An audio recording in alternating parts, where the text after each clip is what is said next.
Buonasera, bentrovati, nuova edizione del nostro telegiornale. In apertura parliamo di servitù militari, le bonifiche ambientali nei poligoni sardi si faranno, lo assicura la Commissione parlamentare di inchiesta sull'uranio impoverito, dopo le notizie di un possibile taglio delle risorse da parte del governo. Intanto nasce il coordinamento dei sindaci dei comuni sardi che ospitano nel loro territorio basi militari, il servizio di Piersandro Pillonca.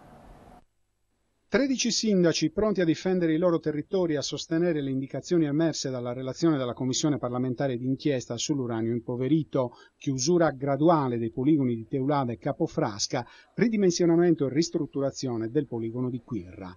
Nasce il coordinamento dei primi cittadini dei comuni sardi che ospitano basi e poligoni militari. Un nuovo e qualificato interlocutore istituzionale per governo, regione e Parlamento.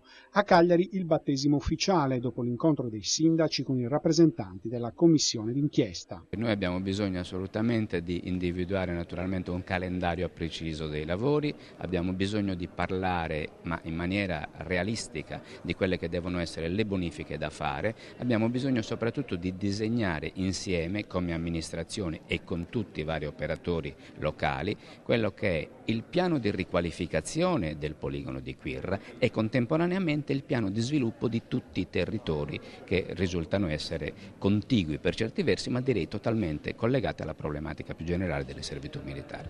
Intanto va avanti il programma per dare gambe alla relazione della Commissione d'inchiesta sulla situazione dei poligoni di tiro in Sardegna.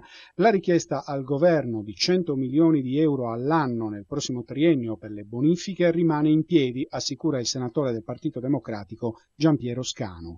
L'obiettivo è arrivare a una calendarizzazione degli interventi entro la fine del 2012. Ci sono tutte le condizioni, qualche ministro probabilmente potrà essere particolarmente riottoso, ma questo non impedirà il raggiungimento di questo obiettivo. Naturalmente si devono creare le condizioni di cui parlavo e anche la Regione dovrà con tutta la propria autorevolezza far sentire la propria voce.